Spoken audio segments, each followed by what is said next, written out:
السلام علیکم فرینڈز، میں آپ لوگوں کو اپنے یوٹیوب چینل اسلام پوائنٹ میں خوش آمدید کہتا ہوں۔ آج میں آپ لوگوں کو سونے کا پہاڑ صدقہ کرنے کے برابر کا ثواب حاصل کرنے کے بارے میں ایک وظیفہ بتانے جا رہا ہوں۔ تو ویڈیو سٹارٹ کرنے سے پہلے میری آپ لوگوں سے ریکویسٹ ہے، کائنڈلی میرے چینل کو سبسکرائب کریں اور بیل آئیکن کو دبا دیں تاکہ نئی آنے والی ویڈیو آپ لوگوں تک پہنچ سکے۔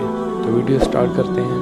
حضرت سیدنا ابو امامہ رضی اللہ تعالیٰ عنہ سے روایت ہے کہ حضرت محمد صلی اللہ علیہ وسلم نے فرمایا، جس کے لیے رات میں عبادت کرنا دشوار ہو، یا وہ اپنا مال خرچ کرنے میں بخل سے کام لیتا ہو، یا دشمن سے جہاد کرنے سے ڈرتا ہو، تو وہ سبحان اللہ و بحمدہ کثرت سے پڑھا کرے، کیونکہ ایسا کرنا اللہ تعالیٰ کو اپنی راہ میں سونے کا پہاڑ صدقہ کرنے سے زیادہ پسند ہے۔ تو میرے پیارے دوستو، اگر آپ لوگوں کو میری ویڈیو اچھی لگی ہو تو اس ویڈیو کو لائک کریں، شیئر کریں، مجھے اپنی دعاؤں میں یاد رکھیے گا۔ اللہ حافظ۔